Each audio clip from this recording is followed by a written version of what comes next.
I'm sitting in my Pattaya apartment, staring at my Thai bank account on my laptop screen, and the numbers aren't making sense. 2 million baht, roughly 80,000 Australian dollars, have vanished from my account over the past 3 months through a series of transfers I don't remember authorizing. My hands are shaking as I scroll through the transaction history, seeing withdrawal after withdrawal to accounts I don't recognize. My girlfriend Aria had access to this account. I'd given her online banking credentials so she could pay household bills and handle day-to-day expenses while I focused on enjoying my retirement. She'd been helping me navigate Thai bureaucracy for 8 months, translating documents, dealing with service providers, making my life in Thailand comfortable and manageable. I had trusted her completely. Now, looking at these unauthorized transfers totaling 2 million baht, I'm understanding that trust was catastrophically misplaced. Aria has been systematically stealing from me for months, using the administrative access I'd given her to drain my Thai account while I remained oblivious. And when I scroll back through our recent messages looking for explanations, I realize she hasn't responded to my texts in 2 days. I call Aria's phone. It goes straight to a message saying the number is no longer in service. I check her Facebook, her account has been deleted.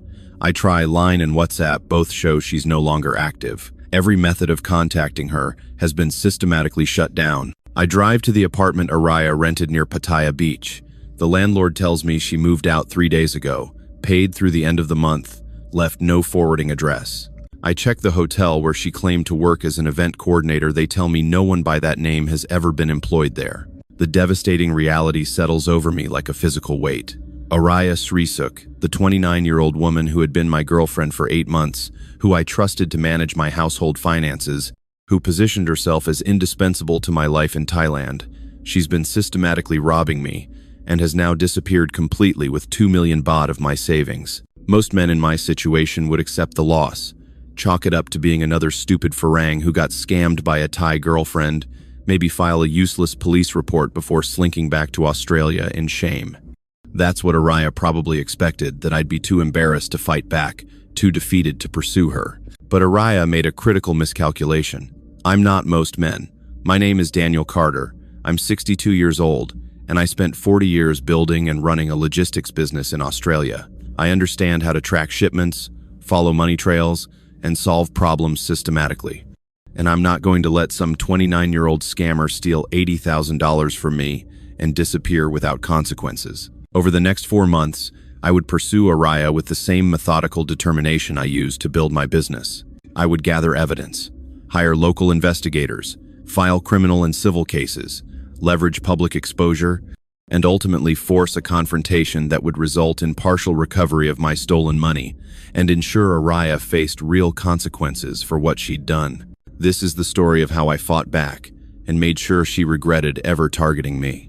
If you've been enjoying the stories I create, please consider hitting the subscribe button. Your support is crucial for the growth of this channel and helps me dedicate time to making these videos despite my commitment to a full-time job. Thank you for being here. I need to explain who I was before Aria, because understanding my background helps explain both why I fell for her scam and why I refused to accept the loss when I discovered what she'd done. I was born on the Gold Coast in 1962, grew up in a working-class family where men worked hard and took pride in solving their own problems. My father ran a small trucking business, and I learned early that success came from being organized, paying attention to details, and never giving up when things got difficult. I started working in logistics when I was 19, loading trucks, managing warehouse inventory, learning how goods moved from suppliers to customers. I was good at it too. I understood systems, I could spot inefficiencies, and I had a knack for solving the complicated coordination problems that come with moving physical products through supply chains. By my late 20s, I was managing operations for a mid-sized logistics company on the Gold Coast. In 1995, at age 33, I started Carter Logistics with money I'd saved and a small business loan. The company specialized in warehousing and distribution for manufacturers and retailers who needed reliable partners but couldn't afford to build their own logistics infrastructure. Carter Logistics grew steadily over 25 years. I never got rich quick, but I built a profitable business that employed 22 people at its peak and generated solid revenue. I was proud of what I'd built, a real company that provided good jobs and served clients reliably. My personal life was less successful. I married my wife Linda when I was 30. We had one daughter, Sophie, born in 1996. For about 15 years, we had what looked like a comfortable, middle-class life, decent house on the Gold Coast, reliable income, annual holidays to Bali or Fiji. But the marriage deteriorated over time. Linda resented the hours I worked building the business, and I resented her constant criticism about money, despite my working myself to exhaustion providing for the family. We divorced in 2015 after 25 years of increasing hostility.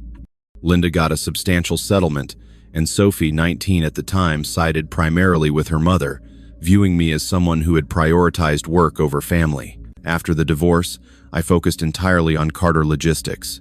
I dated occasionally but never seriously.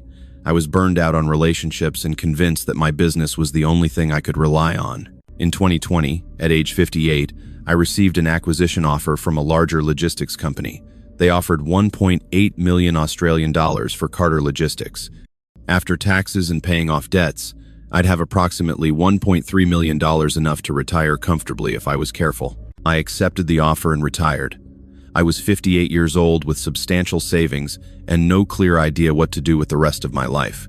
My relationship with Sophie was distant. She was busy with her own life in Brisbane, and we spoke maybe once a month.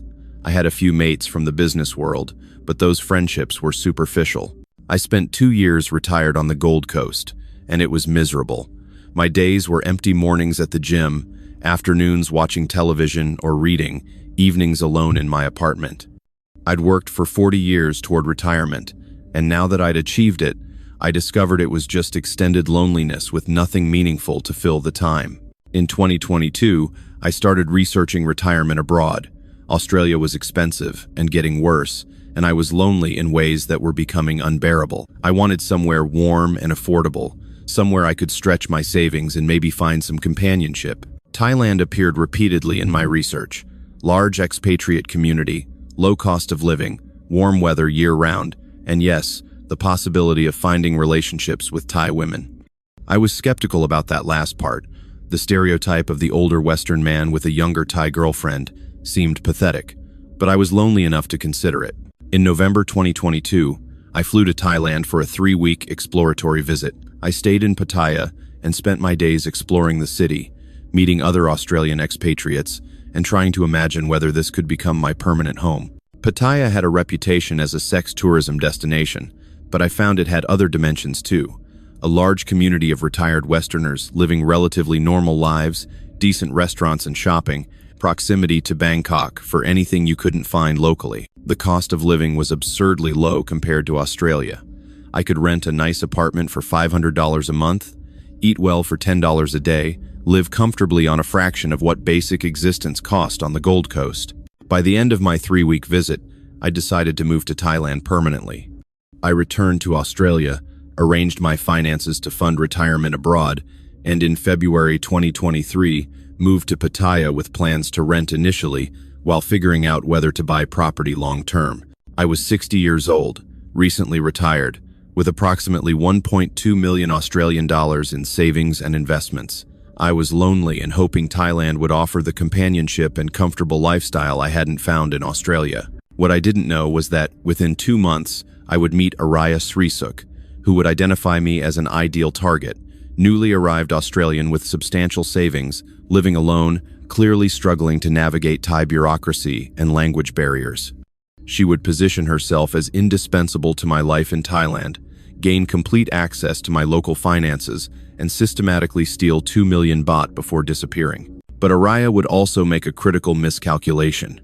She assumed I would react like most scam victims, accepting the loss with shame and embarrassment, maybe filing a useless police report before giving up. She didn't anticipate that I would pursue her with the same methodical determination I'd used to build a successful business, and that I would ultimately make her regret ever targeting me. I moved to Pattaya in February 2023 and immediately encountered the practical challenges of living in Thailand as a foreigner who spoke no Thai. Opening a bank account required navigating bureaucracy I didn't understand. Setting up utilities meant dealing with Thai language forms and service providers who spoke limited English. Even simple tasks like paying bills or dealing with my landlord were complicated by language barriers. I was managing through a combination of Google Translate and help from other expatriates, but it was frustrating and time-consuming. I spent hours on tasks that should have taken minutes, constantly worried I was misunderstanding something important. In April 2023, about 2 months after arriving in Pattaya, I met Aria at a coffee shop near Pattaya Beach. I was struggling to fill out a form for my visa extension, using Google Translate to decipher the Thai instructions, when a young Thai woman at the next table approached me. "Excuse me, I see you are having difficulty with that form," she said in excellent English. "I work with many foreigners, and I can help you if you would like." I looked up to see an attractive Thai woman, maybe early 30s, professionally dressed, with a confident manner. "That would be incredibly helpful," I said gratefully. "I'm trying to extend my visa, but I can't figure out what half these questions are asking for." The woman sat down and reviewed my form. "This section is asking about your accommodation address in Thailand," she explained. "And this section wants to know your reason for staying. You should write retirement here. This part is asking about your financial resources to support yourself." She helped me complete the entire form in about 15 minutes, explaining each section clearly and correcting mistakes I'd made. When we were done, I thanked her profusely and offered to buy her coffee as appreciation. "I am Aria," she said, accepting my offer. "I work as an event coordinator at a hotel here in Pattaya. Part of my job is helping foreign guests with local arrangements, so I am very familiar with visa forms and Thai bureaucracy." We talked for about an hour. Aria was intelligent and helpful, answering my questions about living in Pattaya and offering practical advice about everything from finding good restaurants to negotiating with service providers. She gave me her phone number and told me to contact her if I needed help with anything else. Over the next few weeks, I did contact Aria several times, asking for translation help with my lease agreement, advice about setting up my Thai bank account, recommendations for reliable service providers. Each time, she was helpful and patient, never seeming annoyed by my questions. In early May, Aria suggested she could help me more systematically. "You are paying translators and spending a lot of time dealing with administrative tasks," she said. "If you would like, I could act as your part-time assistant, helping with bills, translations, dealing with service providers, managing the daily administrative work that is difficult for foreigners." I charge 3,000 baht per week, about 120 Australian dollars, much cheaper than professional translation services. The offer seemed reasonable. I was spending several hours a week on administrative tasks that Aria could handle in minutes because she spoke Thai fluently and understood local systems. $120 weekly was cheap for that level of support. I agreed to hire Aria as my part-time assistant. Over the following weeks, she became increasingly indispensable to my life in Thailand. She paid my utility bills, dealt with my landlord, translated documents, arranged service appointments, and generally handled all the administrative work that had been consuming my time and energy. More importantly, Aria was becoming a friend and companion. She would stop by my apartment several times a week, not just to handle administrative tasks, but to have coffee, chat about my adjustment to Thailand, offer advice about places to visit. Her presence made Pattaya feel less lonely and foreign. In June, about 2 months after hiring Aria as my assistant, our relationship became romantic. The shift happened gradually. She would stay longer during visits. Our conversations became more personal. She would touch my arm or shoulder in ways that felt affectionate rather than professional. One evening, when she was at my apartment, helping me organize some documents, we kissed, and the relationship transitioned from professional assistance to romantic involvement. I was thrilled by this development. Aria was attractive, intelligent, and she made me feel valued in ways I hadn't felt in years. She wasn't a bar girl or someone obviously seeking money from foreign men. She had a job, she was educated, she charged me for her assistance rather than accepting it as gifts. The relationship seemed more legitimate than the obviously transactional arrangements I'd observed between other expatriates and Thai women. In July, Aria suggested I should give her access to my Thai bank account so she could handle bills and expenses more efficiently. "Right now, I pay bills with my own money and you reimburse me," she explained. "But it would be simpler if I could just pay directly from your account. I can set up online banking and handle all the payments without bothering you for approval each time." The suggestion seemed reasonable. Aria had been managing my finances honestly for months. I could verify that she paid exactly what she claimed and never overcharged. Giving her account access would make the process more efficient and would save me from having to reimburse her constantly. I provided Aria with my Thai bank account login credentials and authorized her to make payments on my behalf.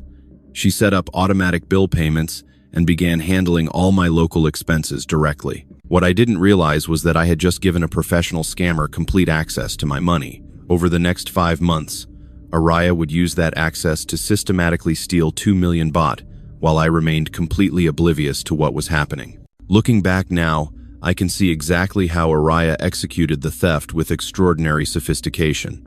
At the time, I noticed nothing because I had given her administrative control and stopped monitoring my Thai account closely, exactly the vulnerability she'd been cultivating. The theft began small in August 2023, just weeks after I'd given her full access to my account. Aria would make completely legitimate payments, first utilities, exactly matching the bills, rent precisely as agreed with my landlord, phone bills to the penny. These legitimate transactions established a pattern of trustworthy behavior that made me comfortable not reviewing every transaction. But hidden among the legitimate payments were additional small transfers to accounts I didn't recognize.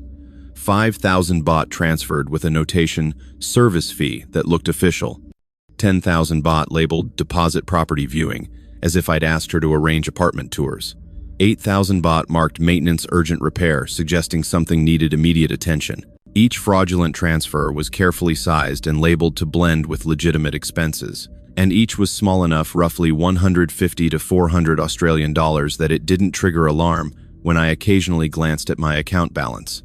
The account was declining, sure, but Thailand was cheaper than Australia, and I was living comfortably, so some spending seemed normal. By September, Aria had established enough trust that she could escalate. The amounts grew larger, 30,000 baht here, 50,000 baht there, and the explanations became more elaborate. When I noticed a 45,000 baht transfer and asked about it, Aria had her story ready. That was advance payment for the visa agent, she explained smoothly. Your annual visa extension is coming up in 2 months, and this agent provides VIP service that guarantees approval without you having to spend all day at immigration. I thought you would appreciate not having to deal with the bureaucracy. The explanation seemed plausible. I hated dealing with Thai immigration, and paying someone to handle it efficiently seemed worth the cost. I'd heard other expatriates talk about visa agents who charged premium fees but delivered smooth service. Aria was just being proactive and helpful, right? When I asked about another 50,000 baht transfer, Aria showed me a receipt entirely in Thai, supposedly confirming a deposit on a car I'd mentioned wanting to purchase. You said last week you wanted to buy a used car instead of always taking taxis, she reminded me. I found a very good Toyota at a dealer I trust, and I put down deposit to hold it for you. We can go look at it this weekend. I remembered the conversation about wanting a car, though I didn't recall asking her to find one or put down a deposit. But Aria's initiative seemed helpful rather than suspicious. She was taking care of things I'd mentioned wanting, saving me the hassle of dealing with Thai car dealers myself. Of course, there was no visa agent and no car deposit. The receipts were forgeries, the explanations were fabrications, and the money was going directly into accounts controlled by Aria's network. But I believed every word because Aria had spent months establishing herself as trustworthy and helpful. In October, Aria introduced a new scam that would account for the largest single theft. She told me there was a legal issue with my condominium rental. The landlord had claimed I'd caused damage during move-in and was demanding compensation of 200,000 baht. Aria said she was handling the dispute with a lawyer, but I needed to place the compensation amount in escrow while the case was being resolved. This is standard process for property disputes in Thailand, Aria explained, showing me documents entirely in Thai that supposedly confirmed the legal proceedings. The lawyer requires the money held in escrow to demonstrate good faith while the dispute is investigated. Once the investigation shows you are not responsible for the damage, the money will be returned. I was frustrated by the dispute. I knew I hadn't damaged anything in the apartment, but Aria assured me this was common in Thailand and would be resolved in my favor if we followed proper legal procedures. I authorized her to transfer 200,000 baht to what she claimed was the lawyer's escrow account. The account was actually controlled by Aria's network, and the 200,000 baht disappeared immediately into untraceable accounts. The legal dispute was complete fiction. The documents were forgeries, and I had just sent nearly 8,000 Australian dollars based on nothing more than Aria's word and fake paperwork I couldn't read. Throughout October and November, similar scams continued. Aria would present fabricated emergencies. Her family needed money for medical treatment. There were unexpected fees for maintaining my visa status. My apartment required repairs that insurance wouldn't cover. Each time, she provided official-looking Thai language documents and persuasive explanations. And each time, I authorized transfers because I trusted her completely. By December 2023, Aria had stolen approximately 1.8 million baht through this systematic deception, but she wasn't finished yet. In early December, Aria told me she had found a beautiful piece of jewelry she wanted to purchase as a Christmas gift for her mother, a gold necklace worth about 200,000 baht. She asked if I would buy it for her as an early Christmas gift, promising it meant a lot to her that I would honor her mother this way. I agreed, and we went to a jewelry store where I purchased the necklace. Aria was deeply grateful, and I felt good about the gesture, showing respect for her family by giving her mother a meaningful gift. What I didn't know was that Aria would sell the necklace 3 days later, converting it to cash that she pocketed. The necklace never went to her mother. It was just another mechanism for extracting money from me. By late December, Aria had stolen approximately 2 million baht over 5 months, roughly 80,000 Australian dollars. She had used her administrative access to make unauthorized transfers, had scammed me with fabricated legal disputes and fake family emergencies, and had converted gifts into cash. And I suspected nothing. My Thai bank account had started with about 4 million baht when I'd moved to Pattaya, and I wasn't monitoring it closely because Aria was handling all the transactions. I assumed the balance was declining gradually through normal living expenses, not realizing that half of it had been systematically stolen. In early January 2024, Aria executed her exit strategy. She told me she needed to visit her family in Isan for a week. Her father was sick and she needed to help care for him. I offered to come with her, but she said her family's village was very remote and uncomfortable for foreigners, and she would be busy caring for her father anyway. Aria left on a Thursday, sending me sweet messages throughout the day about missing me and wishing I was with her. Friday came with continued messages. Saturday, she sent a photo of herself with an older man she claimed was her father. But Sunday came with no messages. Monday arrived and Aria's phone went straight to voicemail. Tuesday, I tried every messaging app, all showed she was no longer active. By Wednesday, I realized something was seriously wrong. That's when I finally checked my Thai bank account balance carefully and discovered the devastating truth. 2 million baht had vanished through unauthorized transfers over 5 months. Aria had systematically robbed me and had now disappeared completely. Most scam victims would accept the loss at this point, file a police report that goes nowhere, maybe hire a lawyer who charges $10,000 to confirm the money is unrecoverable, then return to Australia, defeated and humiliated. But I'm not most victims. Aria had stolen 80,000 Australian dollars from me, and I was going to make damn sure she regretted it. The moment I realized I'd been robbed, my logistics training kicked in. I'd spent 40 years tracking shipments, solving supply chain problems, and systematically addressing business challenges. Recovering stolen money was just another logistics problem. I needed to track where it went, identify who controlled it, and find leverage to force recovery. I spent the first week after discovering the theft, gathering and organizing evidence. I downloaded every transaction from my Thai bank account for the past 8 months. I saved every message Aria had ever sent me, thousands of texts, line messages, Facebook conversations, WhatsApp exchanges. I compiled every document she'd given me, rental agreements, utility bills, the fake legal paperwork about the property dispute, receipts for services never rendered. I created a detailed timeline showing exactly when each suspicious transfer occurred, what explanation Aria had given, and where the money went. The pattern was clear, systematic theft disguised as legitimate expenses, escalating from small amounts in August to major transfers by November. Most importantly, I had evidence of the power of attorney document Aria had convinced me to sign. She told me it was standard paperwork required by my landlord to authorize her to handle property matters on my behalf. In reality, she'd used it to justify making transfers that technically appeared authorized by me. With evidence organized, I needed local help. Filing a police report myself would likely go nowhere. I'd heard too many stories about Thai police dismissing foreign complaints about girlfriend scams as relationship disputes rather than crimes. I needed someone who understood the local system and could navigate it effectively. Through other Australian expatriates, I found a retired Thai civil servant named Somchai, who had worked in provincial government for 30 years before retiring and occasionally helping foreigners with legal and administrative issues.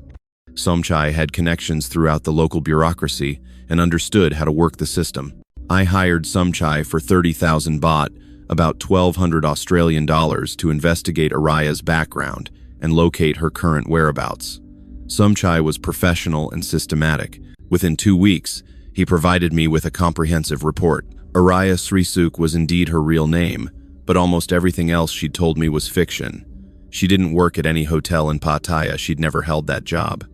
Her family wasn't from Isan, as she'd claimed her mother lived in a modest house in Chonburi province. She had no father with medical issues requiring family care. Most importantly, Somchai discovered Aria was part of a loosely organized network that specialized in targeting newly arrived foreign retirees. The network would identify vulnerable men through expatriate Facebook groups and public venues, assign women to cultivate relationships with high-value targets, and systematically extract money using the trusted assistant divided by girlfriend approach Aria had employed with me. Somchai located 3 temporary addresses where Aria had stayed after leaving Pattaya, 2 in Chonburi and 1 in Rayong. She was moving frequently to avoid being tracked, living in short-term rentals paid in cash. But she hadn't left Thailand, which meant she could potentially be found and confronted. Somchai also traced several of the accounts where my stolen money had been transferred. Some belonged to members of Aria's network relatives and associates she used as money mules. One account in particular had received multiple large transfers from my account and still showed a substantial balance, about 400,000 baht, that hadn't been withdrawn or transferred further. This information gave me leverage I desperately needed. If I could get that account frozen through legal action, I might recover at least a portion of my stolen money. In late January, I hired a Thai lawyer named Panada, who Somchai recommended. Panada specialized in fraud cases involving foreigners and had successfully handled several similar matters. I paid her 50,000 baht as a retainer and presented all my evidence. Panada reviewed everything carefully and confirmed what I'd suspected: I had a legitimate criminal case. The unauthorized transfers using my account access, combined with the fraudulent power of attorney document and the fake legal claims about property disputes, constituted criminal fraud under Thai law. The challenge is not proving fraud occurred, Panada explained. The challenge is getting police to take the case seriously and locating Miss Aria to compel her to face consequences. Many times, police see these cases as relationship disputes and do not investigate properly.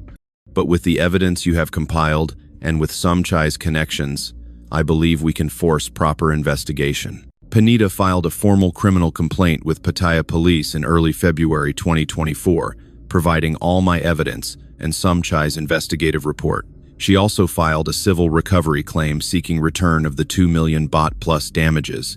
Initially, the police response was exactly what I feared the investigating officer suggested. This was a relationship dispute that should be resolved privately rather than through criminal prosecution. You had a Thai girlfriend, you gave her access to your money, the relationship ended badly, the officer said dismissively. This happens all the time with foreign men and Thai women. Not really a police matter. But Panada and Somchai knew how to work the system. Panada filed additional complaints emphasizing the fraudulent documents and the organized network aspects of the scam. Somchai used his connections to ensure the complaint reached senior officers who took financial fraud seriously. Within 2 weeks, the case was assigned to a detective who actually seemed interested in investigating properly. The detective reviewed my evidence and agreed that this appeared to be more than just a relationship dispute. The systematic nature of the transfers, the fake legal documents, and the evidence of Aria working with a network suggested organized criminal activity rather than just a girlfriend taking advantage. In mid-February, based on the detective's recommendation and Panada's legal arguments, a Thai court issued an order freezing several accounts that had received transfers from my stolen funds. The court also issued a warrant for Aria's arrest on fraud charges. Most significantly, the account Somchai had identified, the one containing 400,000 baht from my stolen money, was frozen by court order. Aria and her network could no longer access those funds while the legal case proceeded. I'd successfully moved from victim accepting loss to aggressive prosecutor, forcing official action. But I wasn't finished yet. I wanted Aria to face personal consequences, not just legal abstraction. And I was about to take the fight public in ways that would ensure she couldn't quietly continue scamming other men. While the legal case moved forward through Thai courts slowly, as everything moved slowly in Thai bureaucracy, I decided to pursue a parallel strategy that would make Aria's life significantly more difficult: public exposure. I wrote a detailed account of exactly what Aria had done, how she'd positioned herself as my helpful assistant, gained my trust over months, obtained administrative access to my finances, systematically stolen 2 million baht through fabricated emergencies and fake documents, then disappeared when she'd extracted everything she could. I included redacted versions of key evidence, screenshots of the unauthorized transfers, photos of the fake legal documents she'd provided, copies of our message exchanges where she'd provided false explanations for suspicious transactions. I didn't include anything that would violate privacy laws or could be considered defamatory, just factual documentation of what had occurred. I posted this account in several large English-language forums and Facebook groups focused on expatriate life in Thailand. I also shared it with several Thai English bloggers who covered scams targeting foreigners, and I sent it to expatriate newspapers and magazines. The response was immediate and substantial. Within days, my story had been shared hundreds of times across expatriate social media. Other men came forward with similar experiences, some involving Aria directly, others involving women who matched her description or operated using the same trusted assistant approach. A British man named Robert contacted me privately to say he'd dated someone matching Aria's description about a year earlier. She'd called herself Amara rather than Aria, but the photos I'd posted were definitely the same woman. Robert had lost about 400,000 baht to her before she disappeared using the same Isan family emergency excuse.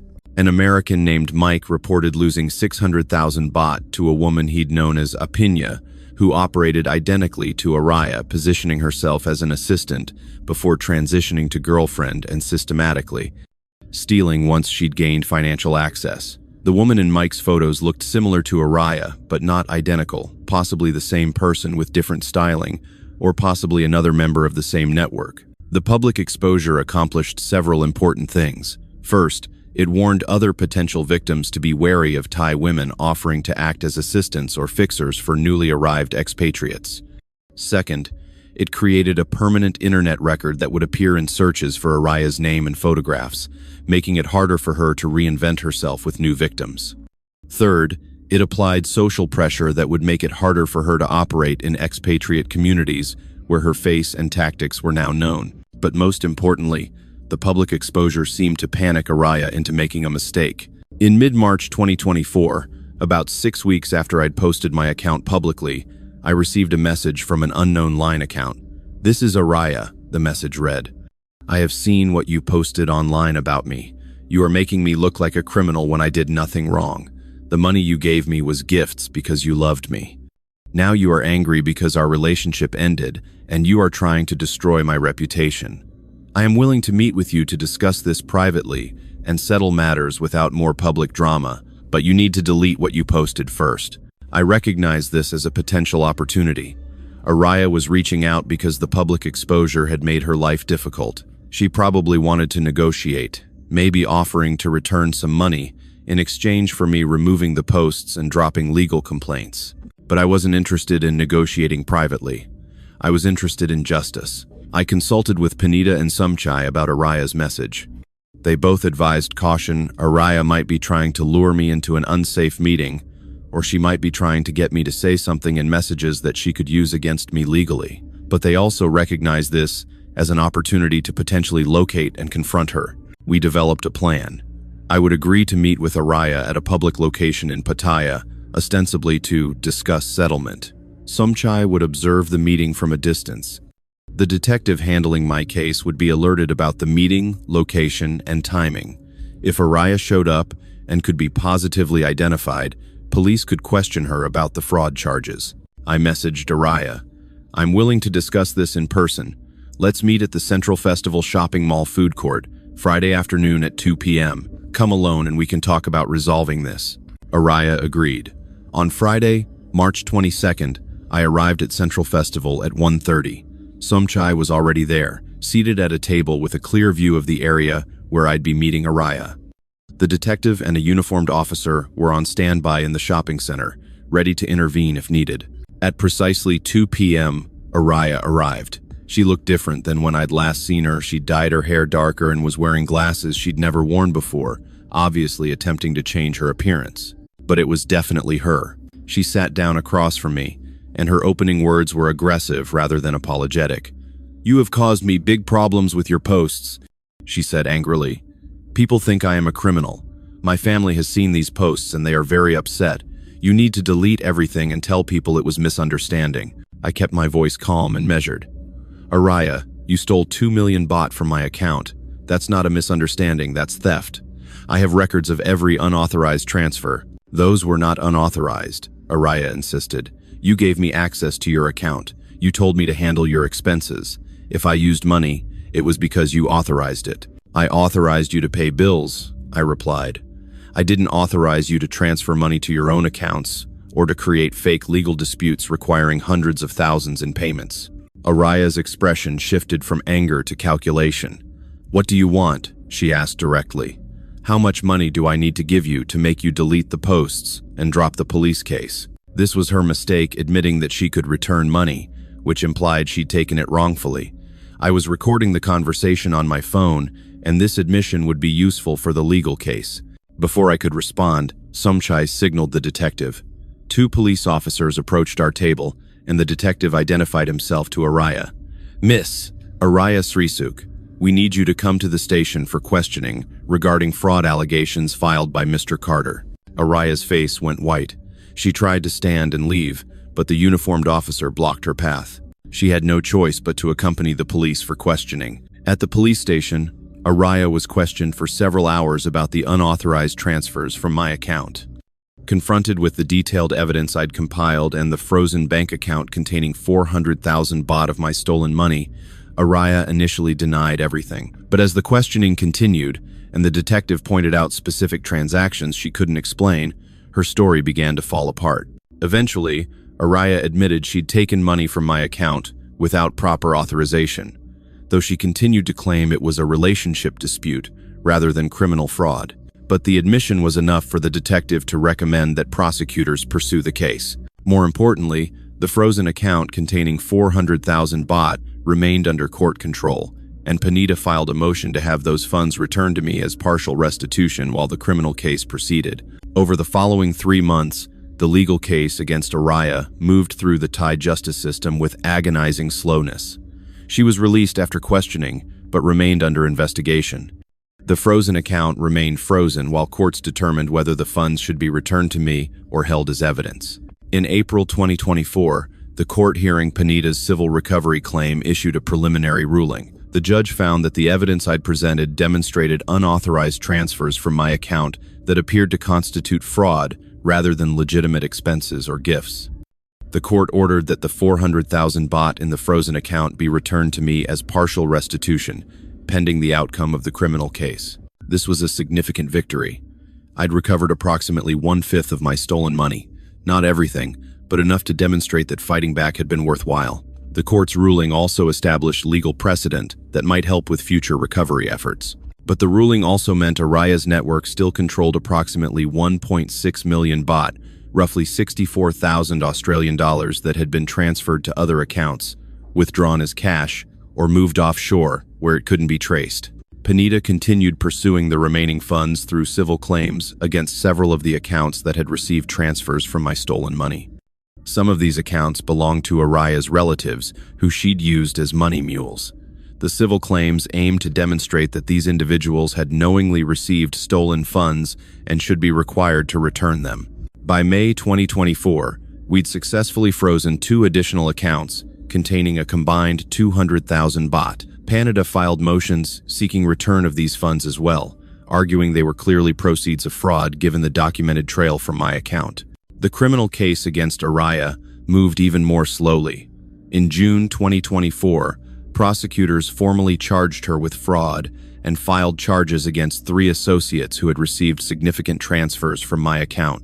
The trial was scheduled for October 2024, 6 months after Aria's arrest. Thai legal experts I consulted told me to expect minimal jail time even if Aria was convicted. Thai courts rarely imposed severe penalties for fraud cases involving foreigners, especially when the victims were wealthy Western men in relationships with Thai women. But a conviction would create a criminal record that would limit Aria's ability to operate freely, and it would establish legal precedent supporting civil recovery efforts. Meanwhile, the public exposure I'd created continued having effects. Several other victims came forward after reading my posts, and 2 filed their own police reports against Aria for similar scams. The accumulation of complaints strengthened the criminal case and demonstrated a pattern of organized fraud rather than isolated relationship disputes. One particularly satisfying development came in July. A Thai news website that covered crime and scams ran a story about Aria's case, using my account as the primary source, along with information from other victims. The story was in Thai with English subtitles and was widely shared on social media. Aria's face and name were now permanently associated with relationship fraud in searchable media coverage.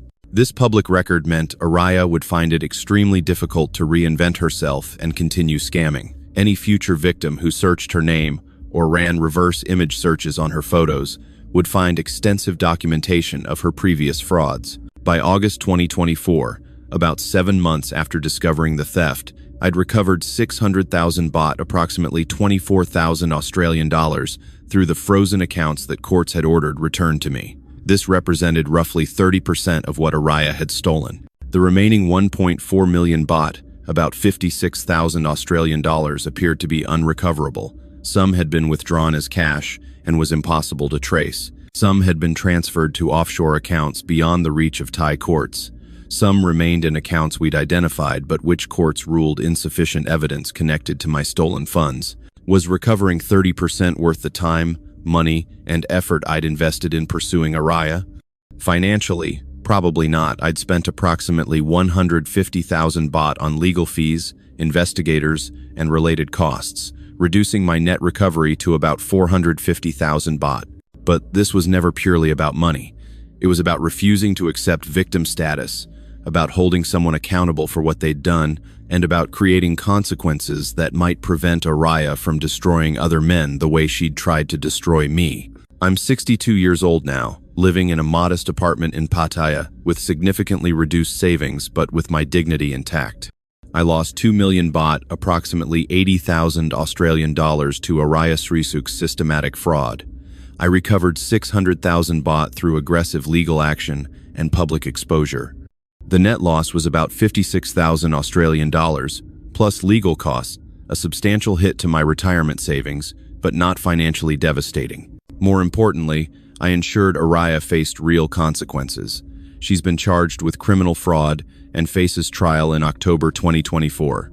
She has a criminal record now that will follow her for life. Her face and name are permanently associated with relationship scams in online coverage that appears in searches. The frozen accounts and court orders have disrupted her ability to operate freely. I've spent the past months working with other scam victims and with expatriate organizations to educate newly arrived foreigners about sophisticated fraud tactics. I speak at expatriate gatherings about my experience, explaining how professional scammers identify targets, build trust gradually, gain administrative control, and systematically extract money while maintaining the appearance of legitimate relationships. The response has been gratifying. Several men have told me my warnings prevented them from making similar mistakes with women who offered to help them navigate Thai bureaucracy. A few have contacted me after becoming suspicious about their own relationships, and I've helped them verify whether their situations were legitimate or fraudulent. I've also documented best practices for protecting yourself from this type of fraud. Never give anyone unilateral access to your bank accounts, no matter how trustworthy they seem. If someone needs to pay bills on your behalf, set up a separate account with limited funds, rather than giving them access to your main savings. Never sign documents you don't fully understand, especially anything in Thai. Always have an independent translator review documents before signing, not someone provided by the person benefiting from the documents. Keep copies of all financial transactions and regularly review account activity, even if someone else is managing daily expenses. Unauthorized transfers are much easier to catch early than after months of systematic theft. Get independent legal advice before making any major financial decisions in Thailand. Thai property law, business regulations, and legal procedures are complex and easy to misunderstand. Professional advice costs a fraction of what you'll lose if you make mistakes based on advice from someone who might be scamming you. Be skeptical of rapid relationship escalation, especially when it comes with requests for administrative control over your finances. Legitimate partners don't need complete access to your money to help you manage daily life. Looking back on my experience with Aria, I can identify exactly where I made mistakes. I trusted too quickly, gave too much administrative control, stopped monitoring my finances carefully, and believed plausible explanations rather than verifying claims independently.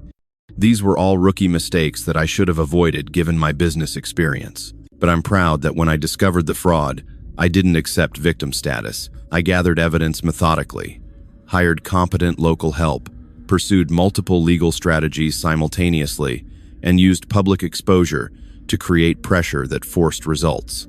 That systematic approach, the same approach I'd used to build a successful logistics business, enabled me to recover partial funds and ensure real consequences. The question people ask most often is whether fighting back was worth it. Financially, it's debatable. I recovered about 30% of stolen funds after expenses, leaving me with net loss of about 65,000 Australian dollars. But psychologically, fighting back was invaluable. I didn't let Aria destroy me and disappear without consequences. I held her accountable, disrupted her ability to continue scamming, and turned my humiliating experience into a warning that might protect others. I've also learned important lessons about relationships and trust. I moved to Thailand hoping to find companionship, and I allowed that hope to make me vulnerable to someone who understood exactly how to exploit it. Aria positioned herself as indispensable, made my life easier, and gradually gained complete control over my local finances. By the time I realized something was wrong, she'd already stolen 2 million baht. The hardest part isn't the money I lost, it's accepting that someone I trusted and cared about was systematically robbing me while performing affection and helpfulness. Every helpful gesture, every sweet message, every expression of care was calculated to maintain access to my money. That betrayal damages something fundamental about your ability to trust. But I refuse to let Aria's fraud define my retirement or my life in Thailand. I'm more careful now, more skeptical, and I maintain much tighter control over my finances. But I'm still living in Thailand, still enjoying the lifestyle and climate that brought me here originally, and I'm still open to genuine relationships with appropriate caution. I'm also committed to helping other victims fight back when possible. The work I'm doing with expatriate organizations and my public advocacy about sophisticated fraud tactics has given me a sense of purpose I didn't have when I first retired. If sharing my experience prevents even a few other men from experiencing similar devastation, then something positive has come from what Aria did to me. Aria made a critical miscalculation when she targeted me. She assumed I would react like most scam victims, accepting the loss with shame and embarrassment, filing useless police reports, then giving up and going home defeated. She didn't anticipate that I would pursue her with the same methodical determination I'd used to build a successful business over 40 years. I didn't recover everything she stole, but I recovered enough to demonstrate that fighting back was worthwhile. I ensured she faced criminal charges and public exposure that will follow her permanently. I disrupted her ability to continue operating freely, and I turned my humiliating experience into public education that might protect other potential victims. 2 million baht stolen, 600,000 recovered, criminal charges filed, public exposure created, justice partially achieved. That's not complete victory, but it's a hell of a lot better than accepting defeat. If this story has inspired you to fight back against scams rather than accepting victim status, please subscribe to this channel. Daniel Carter's experience shows that recovery is sometimes possible through systematic evidence gathering, aggressive legal action, and public exposure. While he didn't recover everything, he recovered substantial funds and ensured his scammer faced real consequences. Share this story with anyone living abroad who might be vulnerable to sophisticated relationship scams. And remember, never give anyone complete administrative control over your finances. no matter how trustworthy they seem. Verification and independent oversight can prevent devastating losses. Thank you for watching, and protect yourself and those you care about.